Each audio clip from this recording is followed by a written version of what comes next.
E agora a gente fala sobre a sessão especial que vai acontecer hoje na Câmara Municipal de João Pessoa, uma sessão proposta pela vereadora Elisa Virgínia, do Progressistas, e que vai debater sobre o direito da mulher no momento do parto. A gente conversou com a vereadora sobre esse tema que vai ser debatido logo mais pela manhã. É muito interessante que as feministas sempre gritam muito, meu corpo, minhas regras. Porém, o que é que acontece? Nessa questão da escolha da via de parto, a gente não consegue observar essa independência, essa liberdade da mulher para ela querer, eu quero um parto normal ou eu quero um parto cesáreo. E muitas das vezes as mulheres que vão para o SUS, e eu digo somente para o SUS porque no privado eu escolho, essas mulheres que não têm condições de pagar, elas são submetidas às vezes a 7 dias de sofrimento para poder ter o seu bebê, que muitas das vezes, depois de 7 longos dias de sofrimento, vão ter o parto cesáreo. Aí eu fico me perguntando, por que não fizeram isso antes? Será que com 3 dias, com 2 dias, não dá para perceber que aquela mulher não tinha condições de ter um parto normal? Então, a Janaína Pascoal conseguiu aprovar, a duras penas, foi para a Justiça, voltou e conseguiu aprovar isso em São Paulo. Eu coloquei esse projeto ano passado, não passou da CCJ, por isso que nós vamos aqui, depois da aprovação que ela conseguiu via Justiça, nós retornamos com esse assunto aqui à Câmara para discutir. E nós convidamos Janaína Pascoal para participar aqui do Jornal da Manhã, da Jovem Pan João Pessoa. Deputada, bom dia, seja bem-vinda. Bom dia João Pessoa, bom dia Paraíba, muito obrigada pela honra de poder participar. E eu fiquei até emocionada ouvindo a vereadora Elisa falar, porque é bom a gente sentir, né, que uma briga que a gente compra, uma briga boa, uma briga justa, influencia para o bem, né, outros colegas, porque tem homens também que apoiam essa causa. Então, eu fiquei até emocionada aqui ouvindo a vereadora. Inclusive, você fala sobre briga, envolveu até decisão judicial. Como é que foi a tramitação dessa pauta aí em São Paulo? Então, eu acredito que haja uma questão também ideológica, porque os projetos que eu apresento, em regra, a esquerda fica contra, entendeu? Então o PT ficou contra, o PSOL ficou contra, e um deputado muito antigo, que se une sempre à esquerda, quando a gente conseguiu aprovar a lei na Assembleia e o governador sancionou, ele entrou com uma ação de inconstitucionalidade. E aí foi mais de um ano nessa briga, até o Supremo Tribunal Federal declarar que as Assembleias Legislativas têm sim direito a legislar sobre saúde, que nós estamos exercendo a nossa competência, a proteção da vida, da integridade física, das crianças e das mulheres, né? Porque é muito importante destacar que esse projeto, o meu, que agora é lei, o da vereadora Elisa e outros colegas que brigam por ele, por essa ideia, né? Por essa causa, Brasil afora, ele é um projeto pró-vida, entendeu? Não é só um projeto de autonomia individual, que já não é pouco. Ele é um projeto pró-vida. Porque eu sou advogada, né? Agora estou licenciada para cumprir o mandato com exclusividade, mas foram muitos os processos, as causas que eu acompanhei de bebês chegarem vivos dentro da barriga da mãe saudável, e por uma insistência num parto normal que já se mostrava inviável, o bebê ou morreu dentro da barriga, ou engoliu mecônio, que a gente chama popularmente de comer o cocô na barriga, né? E aí quando nasce já vai para UTI e muitas vezes morre, ou ficou com a parte neurológica toda afetada, entendeu? Com sequelas para o resto da vida, que a gente costuma falar que é paralisia cerebral. Então, assim, é uma causa nobre por ser um projeto pró-vida, entendeu? A gente não quer que a mulher, não é questão de frescura. Que agenda cesárea para viajar, que agenda cesárea porque o médico tem compromisso, não é nada disso. São mulheres que já chegam na maternidade com 40 semanas, que ninguém tem dúvida de que o bebê está pronto para nascer, tenta o normal, né? Porque é obrigada a tentar hoje em dia no público, como a vereadora bem falou. Aí fica difícil, no lugar de fazerem rápido a cesariana, às vezes essa mulher fica 2 dias ali em sofrimento, e o bebê principalmente em sofrimento, entendeu? E com falta de oxigênio. Então essa causa ela precisa ser debatida sem medo, né? E o pessoal que é da ditadura pró-parto normal, eles ficam criando adjetivo, eles ficam criando estigma pra gente, para eles não terem que discutir. Porque se for para discussão, eles perdem. A violência à mulher durante o parto é muito falada, mas pouco denunciada. Deputada, aqui na Paraíba, no ano passado foi apenas um caso denunciado à Ouvidoria dos Direitos Humanos. Esse ano foram 5 casos. E aí, especialistas veem subnotificação. A senhora também acredita nessa tese? Porque a falta de dados pode até prejudicar para a elaboração de leis, políticas públicas. O que é muito importante de ser dito é que, em regra, por exemplo, a mulher vai para a maternidade, exigem, né, impõe a ela um parto normal, o bebê morre no parto, ou quando vão abrir já está morto na barriga, ou morre na sequência. Em regra, essa família vai denunciar para o Conselho Regional de Medicina, o CRM. E os procedimentos no CRM correm sob sigilo. Então, quando a gente diz 1 caso, 5 casos, isso é o que veio à tona. Porque se não fosse sigiloso, eu não estou nem vendo que não deva ser, mas com certeza são muitos outros casos.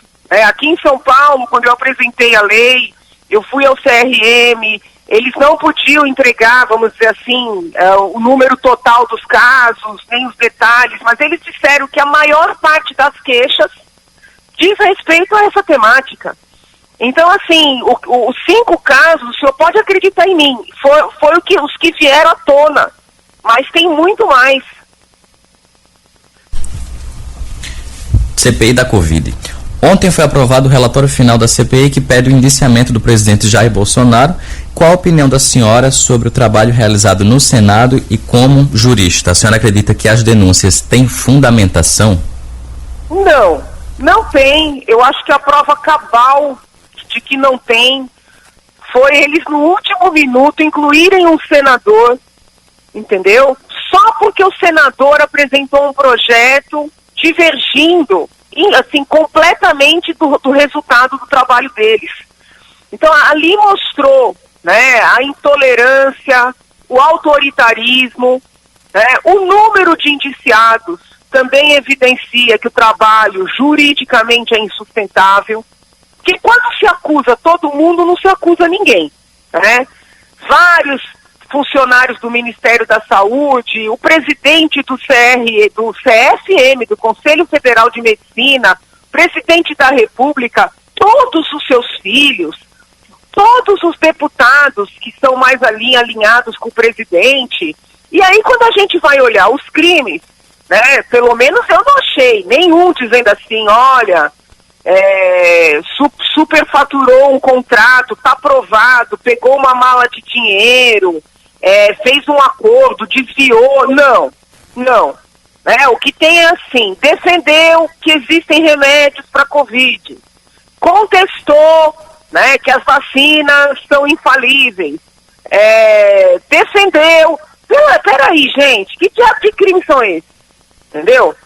Diante de uma doença nova, de uma doença desconhecida, de uma doença que desafia o mundo, que todos os médicos, profissionais de saúde estão debruçados para fazer pesquisa, como é que eles querem ter certeza das coisas e ainda dizer que é criminoso quem não tem as mesmas certezas?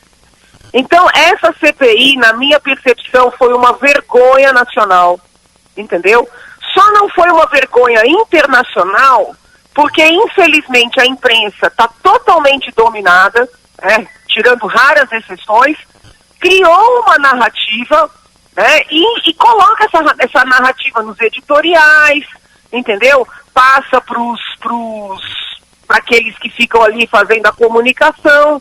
Aqui em São Paulo, pegar todos os jornais, todos, Estadão, Folha, os editoriais, são todos na linha, Bolsonaro genocida, gente comparando Bolsonaro com nazismo, com campo de concentração. Gente, o que é isso? Qual foi o gás que foi soltado para matar alguém, entendeu? Então, assim, perdeu-se completamente a proporcionalidade. né? Então, juridicamente, eu não vejo sustentação. Isso não significa que o presidente não possa melhorar, né? Porque, assim, a gente tem que separar o que é crime, o que é uma ilicitude, do que é um comportamento adequado. O presidente pode melhorar, né? O presidente pode, quando receber uma notícia, pedir para um assessor checar antes dele sair por aí falando, entendeu? Ele não é um tio do Zap, ele é o presidente da República, com compromissos, com responsabilidades. Então o presidente, ele insiste num comportamento que, na minha leitura, é inadequado por tamanho do cargo que ele ocupa. Mas isso não significa que ele seja um criminoso. Eu não sei se eu estou conseguindo ser clara, né? É uma pessoa rebelde, parece um adolescente daqueles... Mas, assim, eu não consigo ver que o homem seja um criminoso por causa disso. Deputada, há pesquisas hoje que apontam que Bolsonaro teria dificuldade em tentar uma reeleição. Inclusive, as pesquisas também apontam que o ex-presidente Lula é um favorito caso essa disputa acontecesse hoje. Nas últimas eleições, as eleições municipais, a gente viu um certo enfraquecimento da direita se a gente fosse comparar o desempenho que houve com a eleição de Bolsonaro e também por todo o país. O que é que a senhora acredita que deve acontecer nessas próximas eleições? Bolsonaro vai ter força suficiente para se reeleger presidente da República? E tem um outro ponto também. Ele já descarta que Mourão seja o candidato dele a vice. Na última eleição, o seu nome foi colocado em discussão. A senhora aceitaria esse convite agora para uma reeleição do presidente Bolsonaro? Então vamos por partes. Eu sou uma pessoa, assim, muito otimista, mas ao mesmo tempo que eu sou otimista por acreditar no meu país, acreditar no meu povo, sabe, não desistir jamais, eu tenho o pé no chão, tá? Então, assim, eu não acho que a situação do presidente esteja confortável, diferentemente dos apoiadores mais aguerridos dele. Eu não acho que as pesquisas sejam fraudadas, não acho, tá? Elas são decorrência tudo bem, que ele é muito atacado pelos formadores de opinião, isso aí ninguém nega, né? Que ele é perseguido, ele é mesmo, que ele é odiado, que é pelas pessoas que não queriam que ele chegasse à presidência e agora aproveitam o ensejo para destruir, isso tudo é verdade. Mas ele também tem uma parcela de culpa quando insiste, né, nesse comportamento, quando permite que os filhos ultrapassem os limites dos seus próprios cargos, né? Ele tem um filho que é vereador, outro filho é deputado, outro é senador, cada um que cuide do seu serviço, entendeu? Eles não têm que estar atrás do pai. Então, assim, essas confusões todas que ele faz, e isso é verdade, elas colaboram muito para esse cenário, o senhor entende? Então, não acho que a eleição do presidente esteja tranquila. O presidente, infelizmente, nesse período que está no poder, ele virou as costas para muitas pessoas que o apoiaram. Ele foi virando as costas. Ele esquece que a eleição dele também foi feita, como ele não tinha dinheiro, isso aí eu sou testemunha, isso tudo que falam de crime, que ele tinha dinheiro, que teve disparo, isso é tudo mentira.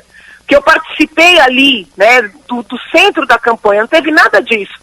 Mas havia pessoas que acreditavam nele, que viajavam pedindo voto para ele. Eu pedi mais voto para ele do que para mim, se eu ter uma ideia. Então o presidente tem muito isso, sabe? Não, eu elegi todo mundo. Ele tem essa... É um pouco de um pedantismo da família, sabe? Eu elegi todo mundo. Não é assim. Cada um que está na ponta, falando do trabalho dele, do plano dele, está fazendo campanha para ele. E então ele tem que entender que ele foi magoando muita gente no meio do caminho. Então a situação dele não é simples, não é simples. Com relação ao ex-presidente Lula, eu já falei N vezes que o Supremo errou, que o Supremo liberar o ex-presidente para concorrer, liberar dos processos todos, juridicamente é insustentável. Mas o fato é que liberou, entendeu? O fato está dado. A esquerda, diferentemente dessa direita, que veio ao poder agora, ela é muito, muito mais articulada. eles também aprenderam a não serem tão agressivos, assim, vamos dizer assim, dissimularem, entendeu? Então, assim, o presidente Lula, o ex-presidente, tem chance sim. Eu acho que essa realidade tem que ser vista, que as pessoas ficam se iludindo. E a tal terceira via, por enquanto, não apareceu. Deputada. Não apareceu. Eu tô falando demais, né? Desculpa. Não, é porque só avisando que nesse momento a nossa entrevista está no ar não só na Jovem Pan João Pessoa, mas também na TV Tambaú, que faz parte da rede Tambaú de comunicação, afiliada do SBT aqui na Paraíba. Janaína Pascoal, que nesse momento fala sobre a reeleição, a possível reeleição de Bolsonaro, também as pesquisas que apontam Lula com a preferência para a próxima eleição. Eu quero aproveitar e fazer uma outra pergunta sobre o passaporte da vacina. É um tema que está sendo muito debatido aqui na Paraíba, já tem projeto de lei aprovado e sancionado pelo governador nesse sentido, mas há muitos questionamentos em relação a esse assunto. O que é que a senhora defende em relação ao passaporte da vacina? Eu apresentei aqui, junto a outros colegas, uma lei, um projeto de lei para proibir esse tal passaporte, seja para entrar em prédios públicos ou prédios privados, seja para participar de aulas ou para trabalhar, proibindo que as pessoas sejam punidas.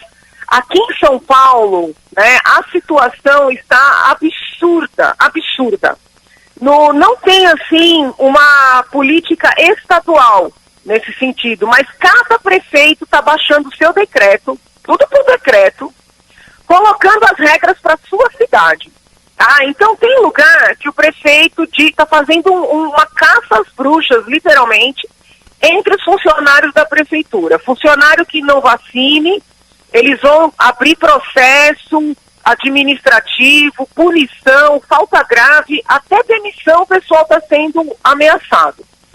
Tem prefeito que não só com relação aos funcionários, está baixando o decreto contra a população também. Se eu ter uma ideia, na cidade de Aguaí, eu acho que foi o caso mais grave aqui no estado. Eles estão exigindo comprovar vacinação para entrar no supermercado, meu Deus do céu, e na farmácia. Então não é só jogo de futebol, ou seja, coisa com muita gente. São as atividades mais básicas do dia a dia. Eu entendo firmemente que essa exigência é inconstitucional, que o Supremo está errado, que os tribunais estão errados. Pode achar que eu sou doida de dizer isso, mas ninguém pode impor que outra pessoa receba uma substância em seu corpo sem que ela assim deseje. Ninguém pode impor. Então, eles estão inviabilizando a vida das pessoas que decidiram não se vacinar e elas estão exercendo um direito. Isso não significa que eu seja contrária às vacinas, entendeu? Que eu tenha... Não é nada disso, mas é um direito. No caso das vacinas anti-Covid, a esmagadora maioria quer tomar. Conheço gente aqui, tem casos aqui que o povo falsificou papelzinho para tomar a 4ª dose. Ou seja, a esmagadora maioria, São Paulo, praticamente já está todo mundo vacinado. Tem meia dúzia que não quer. É autoritarismo impor a vacinação para essa meia dúzia que não quer. Sobretudo para os adolescentes, porque com relação aos adolescentes, ainda não há pesquisas cabais, entendeu?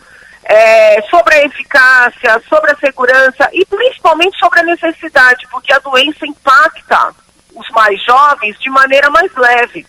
Então, se impõe a obrigatoriedade da vacina numa população que não sofre tantas consequências. Tá? Então, nós estamos aqui trabalhando muito para que as pessoas sejam respeitadas nessa decisão de se vacinarem ou não vacinarem.